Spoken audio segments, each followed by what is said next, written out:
This video shows when you try to raise a purchase order for a blocked material, the system will not allow you to do so. IME03 shows materials blocked for purchase. Suppose vendor has blocked this material. Press enter.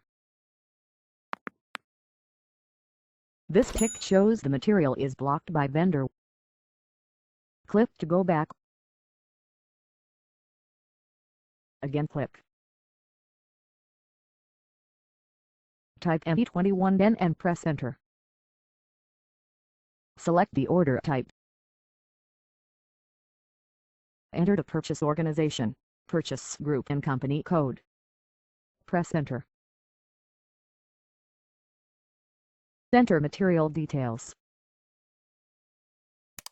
Enter these details and press enter. Material is blocked, so purchase order can't not be created.